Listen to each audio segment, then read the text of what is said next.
ایسا نقطہ سامنے رکھا ہے جو اس سے پہلے اس ڈبیٹ کا حصہ نہیں بنا. تو اسی لیے میں نے بیچ میں کہا تھا کہ وہ پھر ہمیں سمجھ آتی ہے اس کے بیان کی چابی دفتر دینے کی آتی ہے کہ پاکستان کو روک دینا چاہیے, کسی طرح کا اس کا روک دینا چاہیے. ایک حوالہ اور بھی سامنے آتا ہے, وہ یہ کہتے ہیں ہمارے لبرل اور سیکولر سیکٹ سے کیا اپنے کام سے بھاگے ہوئے کچھ لوگ پرانے سابق کامریڈ کہہ رہے ہیں, ایکس کامریڈ, تو وہ حوالہ ایک آتا ہے. وہ کہتے ہیں کہ دیکھیں وہاں تو روندتی رائے ہے جو بہت اچھے بیانات دیتی ہے, تو جو عالمی سرمایہ دارانہ قوتیں ہیں یا انڈیا کے اندر جو اقتدار ہے اس پر وہ کھل کر بات ہے. مذہبی حوالے سے جو معاملات وہاں بنتے ہیں, جس کا ان کو ہم نے حوالہ دیا کہ کہاں کہاں وہ سند کر رہے ہیں لوگوں کو عوامی تحریکوں کو, تو وہ یہ بھی کہتے ہیں کہ پاکستان میں ایسی آواز ہوئی, تو پاکستان میں اگر دیکھا جائے تو ایسی آوازیں تو موجود ہیں لیکن سننے والے لوگ ہیں. خیر سنا بھی جائے گا. اب آتے ہیں سید عظیم صاحب کی طرف. ڈاکٹر سید عظیم جو ہے وہ چائنا کے ریفرنس سے جو میرے اطلاع میں تھا اس حوالے سے شروع کریں گے. جناب ڈاکٹر صاحب بہت شکریہ جی. میرا خیال ہے کہ اس ڈبیٹ کو ہم اس طرح دیکھتے ہیں. میں شروع ایسے کرتا ہوں کہ نئی عالمی سربلندی کی بات ہوئی ہے, تو ایک پوائنٹ پہلے میں کلیئر کرنا چاہ رہا ہوں. یہ عالمی نئی سربلندی ہے بھی یا نہیں؟ جی میں اس پہ تھوڑا میں عرض کر رہا ہوں. تو ایک پوائنٹ ہمیں بالکل میں پہلے کلیئر کر دوں کہ ہم ایک جو موجودہ عالمی سیاست ہے اس میں ہم ایک نان ہیجمونک فیز میں داخل ہو چکے ہیں.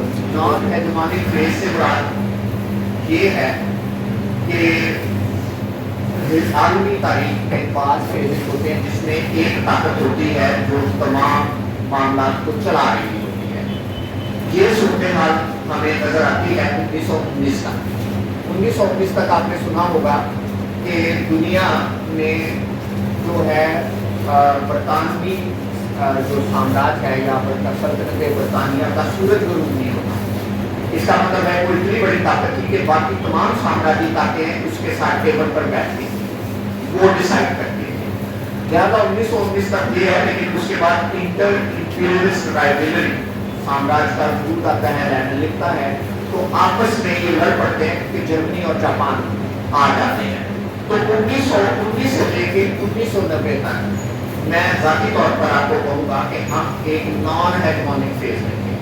نان ہیجمونک فیز سے مراد ہے کہ یو کے ویک ہو رہا تھا, امریکہ بڑھ چکا تھا لیکن وہ اس قابل نہیں تھا ابھی کہ وہ دنیا کو لیڈ کرتا. بولشوک ریولوشن ہو چکا تھا اور دنیا کے اندر اینٹی کولونیل اسٹرگلز بھی آ رہی تھی, اور جو سامراج کے قبضے تھے باقی سامراجی طاقتوں کے ان کو آپ نے دیکھا. اس کے بعد وہ چیلنج ہی ہوتے چلے گئے. پھر 1947 آپ نے دیکھا, 1949 دیکھا چین کی آزادی, پھر آپ نے کیوبا کی آزادی دیکھی, پھر آپ نے کورین وار دیکھی, پھر آپ نے تو اس طرح. اور پھر ویسے ہی سیکنڈ ورلڈ وار کے بعد تو کہتے ہیں کہ کولڈ وار شروع ہوگی اور دنیا میں دو لوگ ہو گئے. اس کا مطلب کوئی ایک طاقت ڈکٹیٹ نہیں کر سکتی. لہٰذا 1990 کے بعد جس میں میں سمجھتا ہوں زیادہ تر جو جہاں لوگ بیٹھے ہیں ان کے شعور میں آنکھ کھولی, وہ ہیجمونک فیز تھا. دنیا کے اندر ایک طاقت تھی جس کا نام یو ایس تھا, اور باقی تمام سامراجی طاقتیں ان کے معاملات کو وہ طے کرتا تھا. اس کا دل کیا تو اس نے شروع میں 1991 میں عراق پہ حملہ کر دیا. اس کا دل کیا تو اس نے 2002 میں بھی دوبارہ حملہ کر دیا. اس کا دل کیا تو اس نے افغانستان میں حملہ کر دیا. اس کا دل کیا تو اس نے لیبیا کے گھٹنے ٹیک دیے. اس کا دل کیا تو اس نے جہاں دل کیا جو اس نے کیا. تو وہ ہم سب جانتے ہیں, اسے کہتے تھے جب تک بھی دنیا یا یونیپولر. لیکن کہیں چائنا کی رائز نے بالخصوص 1914 سے آنورڈ جو ہے دنیا میں اس کے جو اقتدار تھا اس کو ختم کر دیا.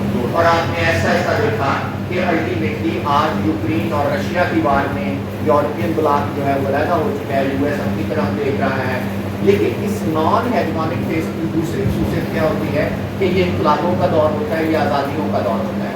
آپ نے دیکھا سیریا میں وہ کامیاب نہیں ہو सा था, आपने देखा कि, लेकिन उसके बाद आज की सूरत की तरफ मैं बात जाऊँगा, तो मैं मेन आपको ये बताने की कोशिश कर रहा हूँ कि हम आलमी सरबंदी में एक नॉन हेजमोनिक फेज में दाखिल हो चुके हैं। अब दुनिया में एक ताकत कोई फैसला नहीं कर सकती। इसी की वजह से आपने देखा होगा कि ऐसे दौर में खास तौर पर और आज भी हम सब इंपीरियलिस्ट पावर के किरदार जो है वो बढ़ चुका है। सब इंपीरियलिस्ट पावर से मुराद है अमेरिका पहले खुद अटैक करता था, खुद आता था, खुद वो हमला करता था, लेकिन अब आपने देखा होगा कि इसराइल की मदद से बड़े आराम से ये सारा काम हो गया। बड़े आराम से इंडिया की मदद से साउथ एशिया के इर्द गिर्द कब्जा किया जा सकता है, लेकिन आगे चाइना बैठा है। इसी तरीके से चाइना जो है वो एक सब इंपीरियलिस्ट पावर है या सब इंपीरियलिस्ट पावर है या एक्सपेंशनिस्ट, या मैं इसकी तरफ आता हूँ। तो पहला नुकता जो मैंने बताया कि सब इंपीरियलिस्ट पावर का किरदार बढ़ गया, यानी दूसरे अल्फाज में इलाकाई बालादस्ती और गुंडागर्दी का दौर शुरू हो चुका है। तो ऐसी सूरत हाल में जिस खिते में हम रहते हैं पाकिस्तान में, उसमें हमें दो तजिया करने में या एनालिसिस करने में हमें दो प्रॉब्लम आ रही हैं, क्योंकि हम एक ऐसे जगह पर बैठे हैं जहाँ पर दो रीजनल सब इंपीरियलिस्ट पावर हैं हमारे इर्द गिर्द मौजूद हैं, जिनका बहुत अहम किरदार है। उनमें एक इंडिया है और एक चीन है, जिन्होंने आलमी संबंधी में एक अहम किरदार अदा करना है। लिहाजा हमारा माया बाजू या हमारे आज के तजिए में इन दोनों को आप कहाँ प्लेस करते हैं वो बड़ा अहम हो जाता है। जब भी कोई इशू होता है तो हम तारीखी तौर पर, यानी हमारी जो मेमोरी है या हमारी जो आइडियोलॉजिकल डिवीजन है वो आगे फंस जाते हैं, यानी हम सही लाइन में ले पाते। तो इस हवाले से मैं समझता हूँ पहली कन्फ्यूजन जो है वो बुनियादी तौर पर हमारी वो कांग्रेस उमर ने बड़े अच्छे तरीके से बताई है। जब आखिर पाक इंडिया बात हुई तो हम इंडिया के हवाले से कोई लाइन ही नहीं ले सकते। उसकी वजह तारीखी एक मेमोरी थी जिसमें हमने पाकिस्तान को हमेशा ही अननेचुरल समझा है, इंडिया को हमने नेचुरल समझा है। इंडिया का सेकुलरिज्म, इंडिया की लिबरल डेमोक्रेसी हमारे आइडियल हैं, और पाकिस्तान के मुल्ला और पाकिस्तान की फंडामेंटलिज्म और पाकिस्तान की अथॉरिटेरियन मिलिट्री जो है वो हमेशा से हमारी पॉलिटिक्स का हदफ रही है। तो लिहाजा जब ये पाकिस्तान पर हमला हुआ या एक इंडिया ने पहली हमले आज तक ये ना कारगिल में पाकिस्तान ने पहले पकड़ लिया था, 1971 में भी पाकिस्तान अग्रेसर था, 1965 में भी पाकिस्तान था। इतना आपने देखा कि इंडिया अग्रेसर था, तो लेकिन हम कंफ्यूज थे क्योंकि इंडिया हमारा सिर्फ, जैसे कि उमर साहब ने बताया कि सिर्फ वो इस सत्तर की हमारा डिस्टर्ब होती है हमारी आइडियल इंडिया जब वो आ जाता है मोदी पर, बाकी इंडिया ठीक है, ऐसी बात नहीं। इंडिया की आज की सियासत के हवाले से हमें बिल्कुल क्लियर होना चाहिए कि इंडिया एक बुनियादी तौर पर इस वक्त का इंडिया एक हिंदुत्व फाशिस्ट स्टेट है, इसमें कोई शक नहीं होना चाहिए। इसकी रीजनल पॉलिटिक्स बड़ी खतरनाक है। श्रीलंका एक एग्जाम्पल आपके सामने है, नेपाल को बाकायदा उसकी कॉलोनी है, वहाँ पर बाकायदा जब माओइस्ट इनकलाब आया तो उसको नाकाम करने में इंडिया का बड़ा लंबा किरदार है और इंडिया किसी सूरत बर्दाश्त नहीं कर सकता। उसके बाद बांग्लादेश आज आपके सामने है। बांग्लादेश में बाकायदा जो बांग्लादेश का मेन ग्रीवियंस है कि उठा के बहारियों को बांग्लादेश में वापस भेजा जा रहा है, इतने बुरे तरीके से भेजा जा रहा है कि बांग्लादेश उससे अपसेट है और बहुत हद तक बांग्लादेश फिर मालदीव का भी आपने सुन लिया होगा। तो इंडिया की जो रीजनल पॉलिटिक्स है और अफगानिस्तान के अंदर भी, अफगानिस्तान में जो उसका रोल है वो भी है, लेकिन वो अफगानी समझते हैं कि बड़ा हमारा सपोर्टिव रोल है बड़ी हद तक, लेकिन ऐसा नहीं है, वो भी कोई एक लाइन नहीं। तो इस तरीके से मैं समझता हूँ ये एक हो गया कि इंडिया की रीजनल एक्सपेंशनिज्म एक प्रॉब्लम है। दूसरी तरफ उसकी इंटरनल कॉलोनाइजेशन भी एक प्रॉब्लम है। इंडिया ने ज़बरदस्ती बहुत सारी अपनी प्रिंसली स्टेट पर कब्जा किया है और वहाँ की 12 रियासतों में आपको पता है आज़ादी की तहरीकें इस वक्त खालिस्तान भी, पंजाबी भी इससे एग्री नहीं करते। तो लिहाजा इंडिया की इंटरनल कॉलोनाइजेशन भी इसी तरह से है जैसे पाकिस्तान की है, बलूचिस्तान पर कब्जा या वगैरह है। तो इसलिए आप ये मैं कहना ये चाह रहा हूँ कि एक हमारे एनालिसिस में हिस्टोरिकली जैसे उमर साहब ने बताया कि हम जब इंडिया को देखते हैं और हमारे खिते में एक प्रॉब्लम है तो हम अटक जाते हैं, हमसे लाइन नहीं ली जाती सही खुल के। जैसे आपने कहा कि हमारे लिए ये बहुत बड़ा सरप्राइज था कि जब एक दफ्तर ने ऐसी बात की भाई, वो भी जाहिर है इंडियन जो हिंदुत्व स्टेट के अंदर बैठे हुए हैं और सब कम्प्रोमाइज हो चुके हैं। तो पहले भी CPI और CPM की सियासत बड़ी हद तक इंडियन नेशनलिज्म की सियासत थी, क्योंकि वो कांग्रेस की बी टीम के अंदर के तौर पर काम करते थे। تو ان کی جو انڈین نیشنلزم کی فلسفہ ہے وہ کانگریس کا ایک فلسفہ ہے، اس کے برعکس پاکستان نیچرل اسٹیٹ ہے یہ، تو یہ بہترین ہے۔ لیکن انڈیا کے حوالے سے ایک اور خطرناک بات، میں جب انڈیا پر تنقید کر رہا ہوں تو میں یہیں پر واضح کر دوں آپ کو، اس کا مطلب یہ نہیں ہے پاکستان بہت اچھا ہے۔ پاکستان کے حوالے سے، ان کی اتھارٹیرین اسٹیٹ کے حوالے سے، ملٹری کے قبضے کے حوالے سے، قومیتوں پر قبضے کے حوالے سے میں بالکل نہیں کہہ رہا آپ اپنا تجزیہ بدلیں، میں تو یہ کہہ رہا ہوں انڈیا کی طرف اور چائنا کی طرف اپنے تجزیے کو بدلنے کی ضرورت ہے، تاکہ آپ پاکستان کی عوام کے حوالے سے کوئی لائن لے سکیں۔ پاکستان کے حوالے سے میں آ رہا ہوں، میں اس کی طرف آتا ہوں، تو اس کا لیکن جو خطرناک بات ہے انڈیا کے حوالے سے، ہمارے ریجن کے حوالے سے، وہ نیکسس ہے انڈیا اور اسرائیل کا، جہاں سے پھر ہم سمجھتے ہیں کہ انڈیا کی سیاست کا جو ایریا ہے وہ باقاعدہ اسرائیل پوری گلف کی اسٹیٹ تک چلا جاتا ہے۔ تو دوسرے الفاظ میں انڈیا اور اسرائیل کا جو نیکسس ہے وہ پورے ریجن کی پالیٹکس کو ایک سب امپیریلسٹ نیکسس کے طور پر جوڑتا ہے، تو حالیہ جنگ میں نظر بھی آیا، وہ نظر بھی آیا۔ ٹھیک ہو گیا، تو انڈیا کے حوالے سے پرابلم کیا ہے ہماری میموری کی، وہ اپنی جگہ ہے۔ اسی طرح میں سمجھتا ہوں جس طرح ہمارا لیفٹ اور اسپیشلی وہ لیفٹ جو کہ جسے کہ انہوں نے آرتھوڈاکس مارکسسٹ لیفٹ کہا، یا وہ لیفٹ جو کہ سی پی آئی ایم کی لائن کو یہاں ٹو کرتا تھا، جس میں کانگریس پارٹی اور پاکستان لیا، انہوں نے نام لیا کہ تیمور رحمان جو ہے سی پی آئی ایم کی پالیٹکس کو پاکستان میں فارغ کرتا ہے، تو بنیادی طور پر ان کے لیے یہ ایک بڑا جھٹکا تھا کہ اچانک کہ اب ہم کیا ہوگی۔ تو اسی طرح میرا خیال ہے کہ ہماری میموری میں چائنا کے حوالے سے بھی پاکستانی لیفٹ کی میموری میں ایک پرابلم ہے، وہ کیا ہے، میں اس کی طرف اشارہ کرنا چاہ رہا ہوں۔ یہ بند کر جی ہیلو، خالد صاحب اسے دیکھیں گے آپ، وہ کیا ریجن اچھا اچھا اس کو اس کے بغیر بھی میں سمجھتا ہوں آواز آ جائے گی، اچھا جی، تو اس کے حوالے سے بھی ہمیں دیکھنے کی ضرورت ہے۔ تو اس کی طرف میں بعد میں آتا ہوں کہ چین کی طرف ہمارا بایاں بازو کیسے دیکھتا ہے۔ ہیلو، ہاں جی، کہ چین کی طرف ہمارا بایاں بازو کیسے دیکھتا ہے، پہلے ہم چین کا تجزیہ تو کریں، آج چین کیا ہے، تو اس کے حوالے سے تھوڑے سے مغالطے دور کرتے ہیں، پھر میں آتا ہوں کہ لیفٹ چین کو کہاں پر پلیس کرتا ہے اور درست تجزیہ کیا ہونا چاہیے۔ درست کوئی تجزیہ نہیں ہے، یا ممکن تجزیہ جو بہتر تجزیہ ہو سکتا ہے وہ کیا ہے۔ دیکھیں جناب، اب میں پہلا سوال رکھتا ہوں کہ چین کیا امپیریلسٹ ہے یا چین صرف ایکسپینشنسٹ ہے؟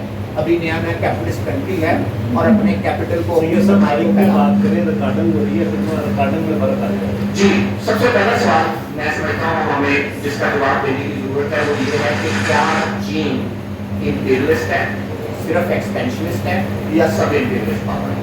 پہلے اس سوال کا جواب دینے کی میں کوشش کرتا ہوں۔ تو یہ تو بڑے ہی وسوخ سے یہ بات کہی جا سکتی ہے کہ جو چین ہے وہ ایک ایکسپینشنسٹ پاور ہے۔ ظاہر ہے وہ سی پیک لے لیں، اس کی اور جو ایکسپینشن ہے اس کے بزنس کی، تو انڈیا تو چین جو ہے باقاعدہ اس پر تو میرا خیال ہے کہ بہت کم لوگوں کو اعتراض ہوگا کہ چین ہے وہ ایک ایکسپینشنسٹ پاور تو ہے، اس کا جو شیئر ہے گلوبل اکانومی میں وہ بڑھ رہا ہے، وہ اس کو بڑھا بھی رہا ہے، اور اس کے حوالے سے تمام قسم کے ٹیکٹکس کو استعمال کر رہا ہے، ڈپلومیٹک ہوں، اکانومی کے ہوں، ان کو وہ استعمال کر رہا ہے۔ لیکن کیا چین جو ہے وہ امپیریلسٹ ہے؟ اس حوالے سے میں سمجھتا ہوں کہ ہماری اوپینین ڈیوائیڈڈ ہے، لیکن چین جو ہے جب امپیریلسٹ نہیں ہے یا امپیریلسٹ کیوں ہے، تو پہلے تو ہمیں یہ دیکھنا پڑے گا کہ چین کے سرمایہ کی نوعیت کو پہلے دیکھتے ہیں۔ تو اس کے حوالے سے ایک تو یہ ہے کہ لٹریچر بہت لکھا گیا ہے چین کے سرمایہ کو، جس نے انالائز کیا ہے اس میں 3 تھیوریاں میں نے جو مجھے پڑھنے کو ملی، مطلب اگر میں اسے اکٹھا کروں، ایک ہے کہ چین جو ہے، چین کا سرمایہ عالمی سرمایہ کا حصہ ہے، اسے اسٹرکچرسٹ ویو کہتے ہیں، یعنی یہ ایرڈی اور بہت سارے جو پرانے ڈپینڈنسی تھیریز کے لوگ ہیں جو کہ سمجھتے ہیں کہ ہم ایک ہی گلوبل موڈ آف پروڈکشن میں رہتے ہیں اور ہماری اکانومی جو ہے، جو مین گلوبل اکانومی اسی کا ہی حصہ ہے، ہمارا اپنا کچھ نہیں ہے۔ تو وہ لوگ سمجھتے ہیں کہ چین کا سرمایہ جو ہے وہ عالمی سرمایہ کا حصہ ہے، اس کی مارکیٹ بھی ویسٹرن اکانومیز ہی ہیں، وہ بڑے حد تک جو ہے ویسٹرن سرمایہ کے ساتھ ٹریڈ پر ہی ریلائی کرتا ہے، اور چین میں جو سرمایہ کاری ہوئی وہ بھی ویسٹ کی ہی تھی، ظاہر ہے وہاں سے پھر اس کے بعد گریجولی اس کی اپنی اکانومی جو ہے بلڈ ہوتی ہے۔ اس کے بعد آ جاتا ہے دوسری قسم کی تھیوری آتی ہے کہ نہیں، چینی سرمایہ جو ہے گلوبل سرمایہ کا حصہ نہیں ہے، چینی سرمایہ کی اپنی کریکٹرسٹکس ہیں۔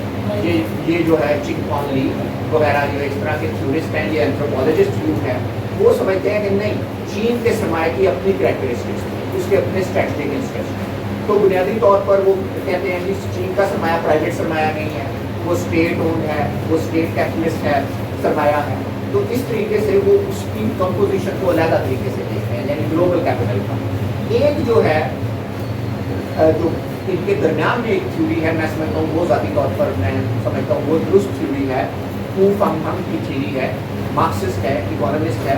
उसने बहुत साफ कहा, उसने कहा ये दोनों है, चीनी सरमाया बेशक ग्लोबल कैपिटल का हिस्सा भी है और चीनी सरमाए के अपने भी कुछ इंटरेस्ट हैं और उसकी अपनी भी एक नेचर है। तो ये होगी सर, लेकिन एक चीज़ बहुत हद तक बिल्कुल क्लियर है कि चीन की जो एक्सपेंशन है सरमाए की, वो अल्टीमेटली एक ऐसे स्टेज पर आ रही है जहाँ पर उसको अश्योर करने के लिए चीन को अपनी मिलिट्री पावर और अपनी जो जैसे कहते हैं पॉलिटिकल पावर को भी, ग्लोबल पावर को भी, ग्लोबल नॉलेज को भी इस्तेमाल करना पड़ेगा। तो चीन इंपीरियलिस्ट हमें इसलिए नहीं लगता कि उसकी कॉलोनियलिज्म की हिस्ट्री नहीं है उस तरीके से, हमें इसलिए नहीं लगता कि उसके पास अभी उसके मिलिट्री बेस नहीं है, हमें इसलिए नहीं लगता कि उसने किसी मुल्क पर कब्जा नहीं किया या उसका कब्जा। लेकिन ये सिचुएशन किस हद तक दुरुस्त है, कहाँ तक रहती है, चीन किस हद तक अपने आप को रोक के रख सकता है, कब उसको एक जंग में उलझा दिया जाएगा और वो चीन हमें नजर आएगा जो दुनिया के अंदर अपनी मिलिट्री बेसिस भी कायम करेगा और दुनिया के अंदर जो इंपीरियलिज्म की डोमिनेशन को चेक करने, तो फिर उसका सरमाया और उसकी मिलिट्री पावर जो है वो बड़ी तेज़ी के साथ जो है ज्वाइन करेगी और उसको वही टैक्टिक्स इस्तेमाल करने पड़ेंगे जो कि लिहाजा पोटेंशियल है कि चीन जो है वो एक साम्राज्यी ताकत ही बनेगा या साम्राज्यी ताकत ऑलरेडी है। लेकिन इंडिया की कम्युनिस्ट पार्टी, माओवास्ट पार्टी जो है या फिलीपीन की माओवास्ट पार्टियाँ जो हैं, उनका तज़किया जो है चीन के बारे में वो ये है कि चीन सोशल साम्राज्य है। सोशल साम्राज्य उस वक्त होता है जब जो सोशलिज्म की बेस होती है अगरचे कैपिटलिज्म की, लेकिन उसका एंटी इंपीरियलिस्ट कैरेक्टर नहीं जाता, उसका लोग जो जब वो दुनिया की मूवमेंट को सपोर्ट नहीं करता तो फिर वो सोशल साम्राज्य बन जाता है, क्योंकि उसका भी ग्लोबल एक्सपेंशन और उसके अपने भी फॉरेन इंटरेस्ट उसी तरह के बन जाते हैं। तो ट्रेड वार शुरू हो चुकी है लिहाजा चीन का, तो इसका मतलब है कि हमें चीन के हवाले से हम वसूल से ये कह सकते हैं, मैं इसलिए कुछ लाइन नहीं दे रहा कि इस तरह डिफरेंट किस्म के मकातीब फिक्र हैं, लेकिन मेरी राय में मैं भी मुत्तफिक हूँ कि चीन जो है उसको हमें सिर्फ एक्सपेंशनिस्ट नहीं समझना चाहिए और चीन को सिर्फ सब इंपीरियलिस्ट पावर नहीं समझना चाहिए इंडिया की, बल्कि चीन का किरदार शायद इससे बढ़कर एक पोटेंशियल इंपीरियलिस्ट पावर के तौर पर हमें नज़र आता है और नज़र आएगा। तो ये हो गया। अब हम चीन के बारे में 2-3 फिक्री मुगालते ठीक करते हैं ताकि हम उस आलमी संबंधी में उसके मकाम को समझ सकें। तो क्या पहली चीज़ है, जो पहला सवाल है, इसका कोई हतमी जवाब नहीं है, लेकिन पहला सवाल जो है क्या चीन एक सोशलिस्ट मुल्क है?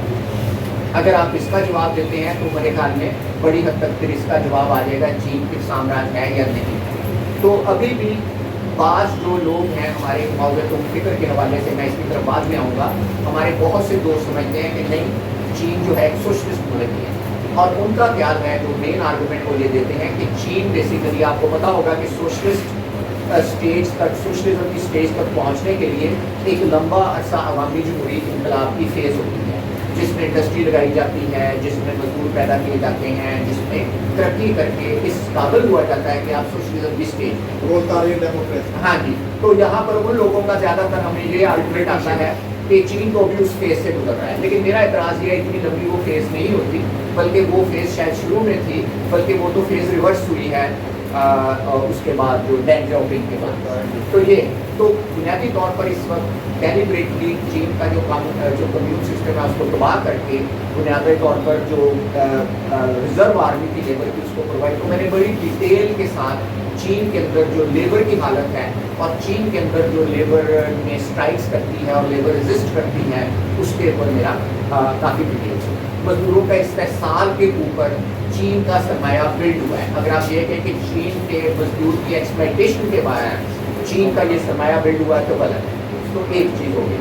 तो लेकिन इस सारी बात को मैं कहूँगा हमें एक एहतियात के इसलिए देखने की ज़रूरत है कि 2 किस्म का लिटरेचर आ रहा है सामने। एक लिटरेचर जो है चीन का अपना लिटरेचर है, यानी रियासती लिटरेचर है जिसको बाद लोग पढ़ते हैं और उसकी मदद से चीन को समझने की कोशिश करते हैं। दूसरी तरफ बहुत ज़्यादा लिटरेचर जो है प्रोपेगेंडे के तौर पर आ रहा है जो कि चाइना बैशिंग के लिए इस्तेमाल हो रहा है, या चाइना जो है उसने जो है चाइना को बहुत बुरा दिखाया जाता है, जिस जो कि अमेरिकन स्पॉन्सर बहुत सारे कहते हैं, बहुत सा न्यूट्रल भी देख चुकी है लोग अपने अंदाज से भी। लिहाजा चीन के हवाले से इस वक्त हमें तमाम पहलुओं को देखकर आगे बढ़ने की जरूरत है। दूसरा फिक्स तो एक मुकाबला हमें बड़ी हद तक दूर करना चाहिए कि चीन कोई सोशलिस्ट मुल्क है, गालिब इम्कान है और वाज़ेह सबूत नज़र आता है कि चीन इस वक्त एक सोशलिस्ट मुल्क है। दूसरी चीज़ आ जाती है कि क्या ये सर्द जंग हो रही है, उस हवाले से उमर साहब ने बहुत अच्छा इशारा किया। सर्द जंग मेरे नज़दीक भी एक हिस्टोरिकल, एक ख़ास तारीख का एक मरहला था जहाँ पर दो निज़ामों के दरमियान लड़ाई हो रही थी, लिहाजा उसकी अपनी एक सिग्निफिकेंस है।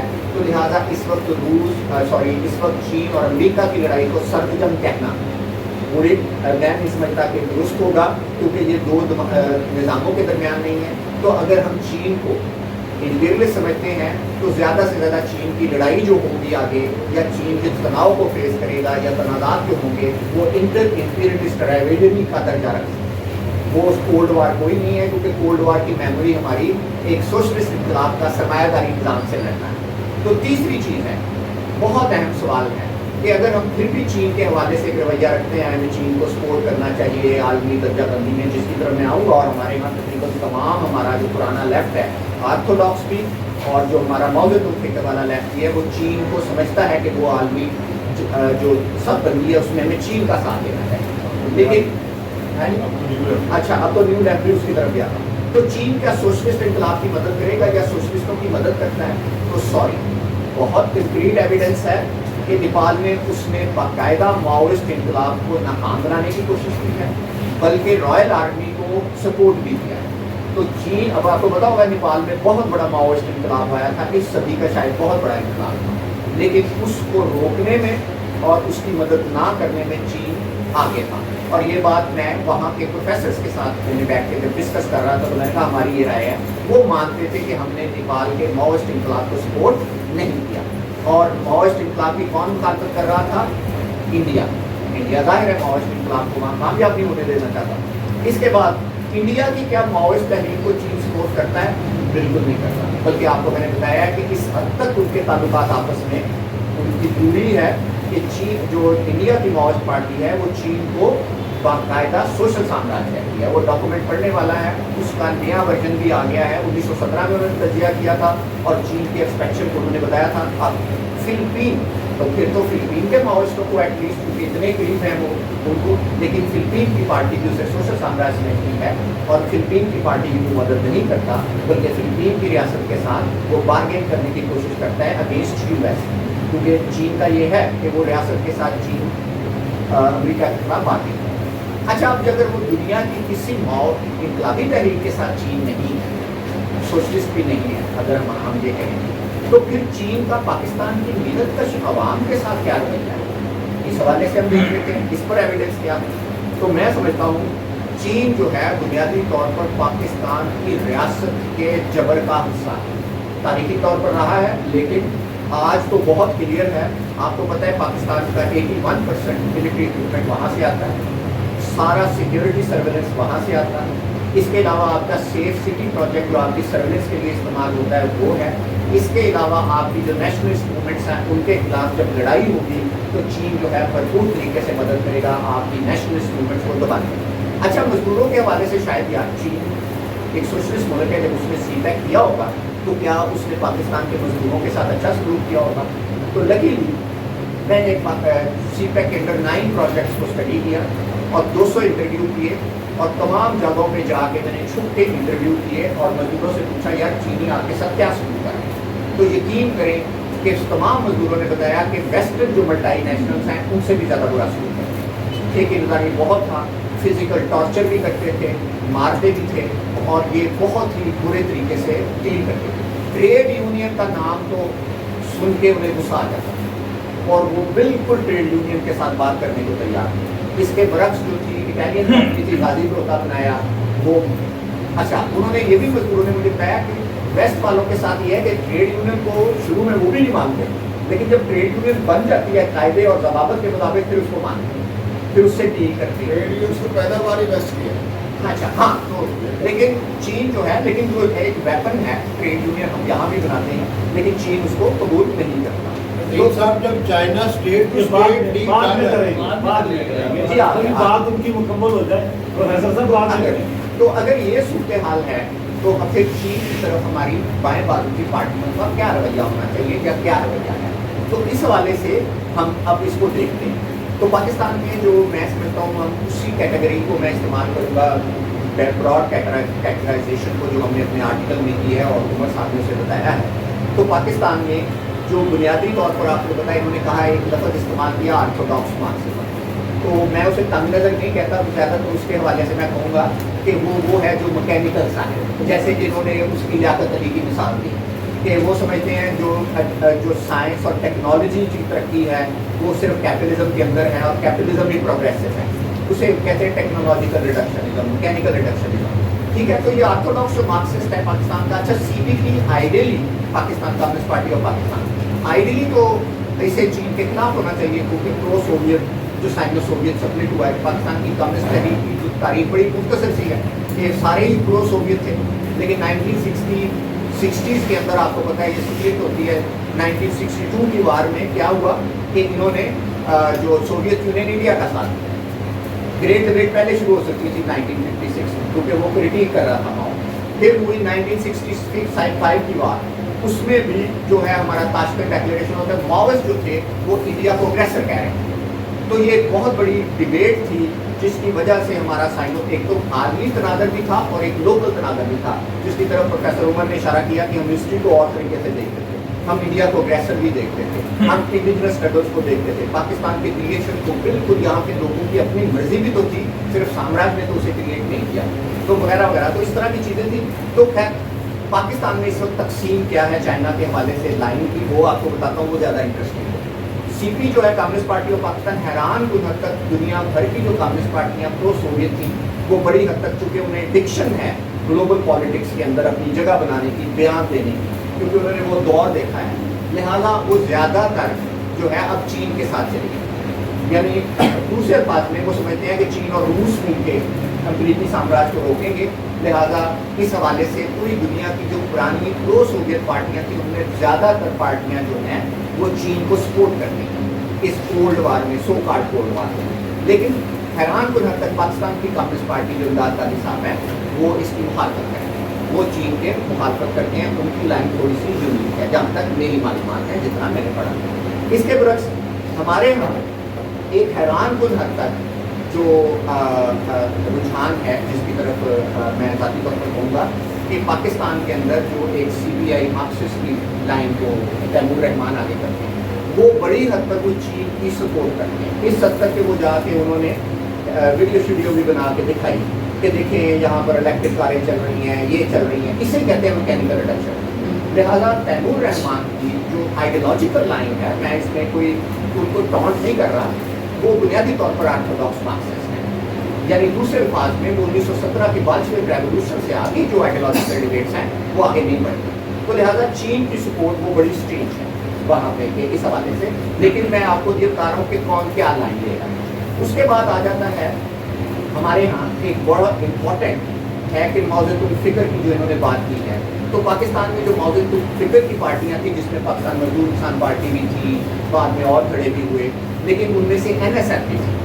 तो NSF के जितने भी पुराने साबिकीन हैं, जिसे मैं कहता हूँ, वो सब इस वक्त समझते हैं कि चीन जो है वो सोशलिस्ट है और आलमी सबबंदी में हमें चीन की सपोर्ट करनी है। और बड़ी हद तक हम जब उनसे डायलॉग करते हैं कि नहीं चीन का वो किरदार नहीं रहा, तो वो हमसे डिसएग्री करते हैं। और इसलिए मैं समझता हूँ मौजूद फिक्र जो वहीं पर रुकी हुई है, जो उससे आगे एनालिसिस में डेवलप नहीं हुई, वो भी पाकिस्तान में, और उनमें बहुत सारे ग्रुप हैं जिसमें मैंने आपको बता दिया NSF के साथ टीम भी हैं। इसके अलावा बहुत सारे जो अवामी वर्कर्स पार्टी के अंदर भी मौजूद फिक्र के लोग बैठे हैं, वो भी चीन के ऊपर यही लाइन करते हैं कि आलमी सबबंदी में हमें चीन का साथ देने की जरूरत है। और चीन को वो समझते हैं सोशलिस्ट है, और वो समझते हैं कि वो खैर की खबर है दुनिया की जो मजदूर तहरीकें हैं उनके लिए, उनका मौक़िफ़ है।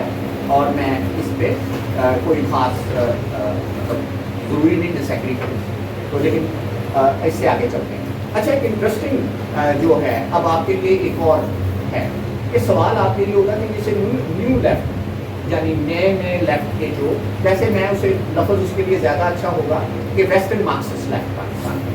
तो मार्क्सिस्ट लेफ्ट जो है पाकिस्तान में, देखिए हमारा जो मार्क्सिज्म है हम उसे कहते हैं थर्ड वर्ल्ड मार्क्सिज्म। उसकी मुख्तलिफ शक्लें हैं, मार्क्सिज्म लेनिनिज्म है, मार्क्सिज्म लेनिनिज्म माओइज्म है, बौद्धिज्म फिक्र है। तो वो ये जो दोस्त हैं ये बुनियादी तौर पर ग्रैमशियन और या डेविड हार्वी या वेस्टर्न मार्क्सिज्म को लेकर आते हैं। उसमें बड़ी हद तक अपना उमर साहब ने उसे एक्सप्लेन कर दिया। सवाल है इनका मौक़िफ़ क्या है, ये क्यों चाइना को सपोर्ट करते हैं। तो उस वाले से बड़ी हैरानकुन इनके दरमियान तकसीम है। आसिम सज्जाद अख्तर जो कि अवामी वर्कर्स पार्टी का जो वेस्टर्न मार्क्सिस्ट ग्रुप हम उसे कहते हैं, ठीक है, तो वो बुनियादी तौर पर क्योंकि उनका ग्रैमशी पर बड़ा काम है और ग्रैमशियन एनालिसिस को ही की नज़र से ही पाकिस्तान के अंदर सारी पॉलिटिक्स को वो देखते हैं। उनकी पोजीशन जो है चीन को साम्राज्य समझने की है, लेकिन वो भी थोड़े से काशिश है। वो कहते हैं कि लेकिन फिर भी हमें पाकिस्तान की आवाम के हवाले से लाइन लेने की ज़रूरत है। लेकिन इसके बरक्स जो नया लेफ्ट है या जो नए लोग हैं उनने आपको एक नया इन्होंने नाम इंट्रोड्यूस कराया मारजान। वो मैं समझता हूँ बाकायदा आगे बढ़ चढ़ कर चीन की सपोर्ट के हक में है। उनके ख्याल में नई कोल्ड वार को दुनिया में जो लीड करने वाला है चीन है और वो बहुत ही कोई अहम रोल प्ले करने वाला है। वो बढ़ चढ़ कर इस हवाले से इसकी करते हैं। तो मैं समझता हूँ अब इस हवाले से ये है चीन के हवाले से जो आलमी सफबंदी है उसका एनालिसिस क्या है, हम कहाँ खड़े हैं या हमें क्या करने की ज़रूरत है। अब मैं फाइनली जो समझता हूँ कि अगर इसे कंक्लूड करना चाहूँ तो मैं 2-3 बातें करना चाहूँगा। चीन के हवाले से मैं समझता हूँ अभी एनालिसिस अनफोल्ड हो रहा है, लेकिन बड़ी हद तक जो मेरी अपनी अंडरस्टैंडिंग है वो ये है कि चीन जो है एक इंपीरियलिस्ट पावर है, पोटेंशियल इंपीरियलिस्ट पावर है। बाज़ कहते हैं बन चुका है, बाज़ कहते हैं वो बनेगा। ये कन्फ्यूजन एटलीस्ट मुझे नहीं है कि चीन को सोशलिस्ट कंट्री है या चीन कोई दुनिया के इनकलाबों की मदद करेगा या चीन जो है वो अमेरिका से टक्कर लेगा इस तरह की कि उससे कोई इनकलाबों का फ़ायदा होगा। वो इंपीरियलिस्ट स्ट्रैटेजी होगी, वो ट्रेड की लड़ाई होगी, लेन देन होगा और इससे ज़्यादा कुछ नहीं होगा। लेकिन बहरहाल जब हम लाइन लें तो हमें कॉशियस अप्रोच की ज़रूरत है, यानी हमें चाइना बैशिंग से भी बचने की ज़रूरत है। यानी वेस्ट जो प्रोपेगेंडा करता है चीन के बारे में वो, लेकिन मेरा ख्याल है कि सबसे अच्छा तरीका ये होगा कि हम ये आलमी तौर पर जो डिबेट है, सबबंदी है, इंटरनेशनल पॉलिटिक्स है, उसको इस एंगल से देखें कि चीन पाकिस्तान की आवाम को क्या होगा, चीन का पाकिस्तान की रियासत के साथ गठजोड़ क्या होगा, ये कैसे अनफोल्ड होगा और हम वहाँ कहाँ फिट होते हैं। दूसरे अल्फाज में चीन की जो एक रीजनल पॉलिटिक्स में एक्सपेंशनिस्ट रोल होगा उसको हमें देखने की ज़रूरत है, उस पर नज़र रखने की ज़रूरत है। ख़ास तौर पर इसलिए हमें चीन के हवाले से बहुत मुहतात और सही, क्योंकि वो अहम प्लेयर है। इंडिया के हवाले तो हमें पता है वो दुश्मन है, चीन के हवाले से हमें पता नहीं चल रहा ये क्या है। तो लिहाजा जब ये अनफोल्ड होगा तो हमारे एनालिसिस पर ये कैसे असरअंदाज होगा। हमारे यहाँ जो नेशनलिस्ट मूवमेंट है जब उनके रिसोर्सेज पर चीन कब्जा कर रहा है तो उनका रिस्पॉन्स क्या होगा, हमारे रिसोर्सेज, हमारी जो स्टेट की जो है कंपोजिशन उसके साथ क्या होगा, तो वो कैसे होगा। लेकिन अब मैं इसको कंक्लूड करता हूँ, कंक्लूड इस तरीके से करता हूँ कि अब हमारे लिए प्रॉब्लम क्या आ रहा है हमारे लेफ्ट, चाहे वो ऑर्थोडॉक्स मार्क्सिस्ट लेफ्ट है, ट्रेडिशनल लेफ्ट है, हाँ वो न्यू लेफ्ट है। तो अब हमारे लिए 2 प्रॉब्लम आ रहे हैं एनालिसिस करने में, 2 हर्डल। एक हर्डल की तरफ कामरेड उमर ने इशारा किया, हमारा लेफ्ट ज़्यादातर जिससे बहुत नाला है हमारे आबिद हुसैन आबिद साहब, हमारा लेफ्ट बुनियादी तौर पर लिबरल है। बुनियादी तौर पर इनके 2 ही दुश्मन हैं, इन्हें इंपीरियलिज्म से कोई वास्ता नहीं, इनके 2 दुश्मन हैं, मुल्ला और मिलिट्री, ठीक है। तो अगर किसी चीज़ के साथ अच्छा हुआ ये है कि बेसिकली मैं इनसे गलत नहीं कहता, इनको मार भी बहुत पड़ी है, तो बुनियादी तौर पर वो डिफीटेड है। 1980s में सबको मार पड़ी है, हमें सबको मार पड़ी है। तो लिहाजा कहीं ना यहाँ पर साइकोलॉजिकल हैंगअप हो गया हो, यानी हम ज़रा सा मज़हब का नाम सुनते हैं तो हमें रिएक्शन आ जाता है। हम हमास को एनालाइज करने की कोशिश नहीं करेंगे, हिज़्बुल्लाह को एनालाइज नहीं, जिस तरह तालिबान पर हमारी डिबेट थी।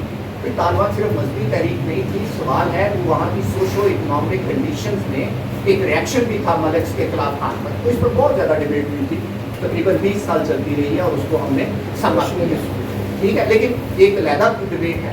تو ایک تو ہمارا سائیکولوجیکل ریئیکشن ہے کہ ہم فوراً، تو اگر آپ نے اس ریجنل پالیٹکس کو دیکھنا ہے تو ایک ایکسس آف ریزسٹنس کی پٹائی ہوئی ہے. اس کے علاوہ ورکنگ کلاس کی موومنٹس کی انڈیا کے اندر بھی پٹائی ہو رہی ہے. جو ورکنگ کلاس کی جو سکسیسز تھی چائنا میں وہ ختم ہو رہی ہیں. چائنا ایک کیپٹلسٹ کنٹری کے طور پر آگے آ رہا ہے. تو پورے ریجن کے اندر میں سمجھتا ہوں ایک ریزسٹنس ہے. تو اس کو ہمیں دیکھنے کی ضرورت ہے کہ ہمیں محض اپنا جو سائیکولوجیکل ہینگ اپس ہیں ہمارے لیفٹ کے انڈیا کی طرف ریلیجن کی طرف اس سے نکل کے کنکریٹ کنڈیشنز کے کنکریٹ انالیسس کرنے کی ضرورت ہے. دوسرا ہمارا ہینڈ اپ جو ہے جو ہماری جو معاوضۃ فکر والی پارٹیوں سے یا پرو بیجنگ پارٹی کی طرف جاتا ہے وہ چین کی طرف بھی ہم کہیں پھنسے ہوئے ہیں. ہمیں اس ہینڈ اپ سے بھی نکلنے کی ضرورت ہے. تو پاکستان کی اور ریجن کی کنکریٹ کنڈیشن کا کنکریٹ انالیسس کرتے ہوئے تو اصل پرابلم یہ نہیں ہے کہ چین امریکہ کے ساتھ لڑ رہا ہے. یہ کنٹراڈکشن ہے. یہ مسئلہ نہیں ہے پاکستانی اسٹیٹ انڈین اسٹیٹ کے ساتھ لڑ رہی ہے. وہ فائنینشیل انٹرسٹ تو ہے نا. ہاں اچھا تو یہ لڑ رہے ہیں لیکن اصل لڑائی جو ہے وہ ساؤتھ ایشیا کی عوام کی ساؤتھ ایشیا کی ایلیٹ کے خلاف ہے. وہ بلوچستان میں بھی لڑی جا رہی ہے.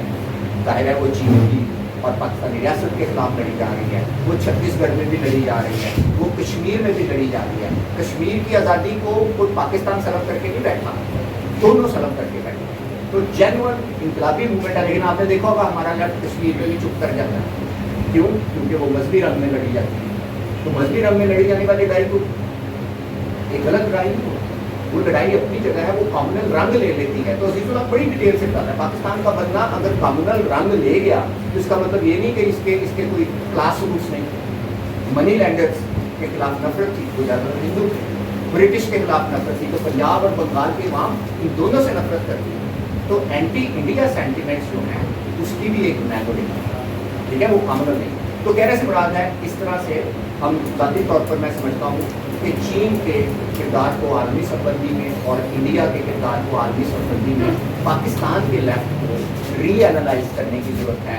اور اپنی جو آئیڈیالوجیکل ڈویژن ہیں, جو ہسٹوریکل میموری ہیں اور جو ہسٹوریوگرافی کے جو معاملات ہیں وہ ہمیں تھوڑا سا زیادہ نہیں بتا سکے, وہ بھی دیکھنے کی ضرورت ہے کس طرح ہسٹری کیسے لکھی جا رہی ہے. تو خیر میرا خیال ہے کہ بہت شکریہ جی.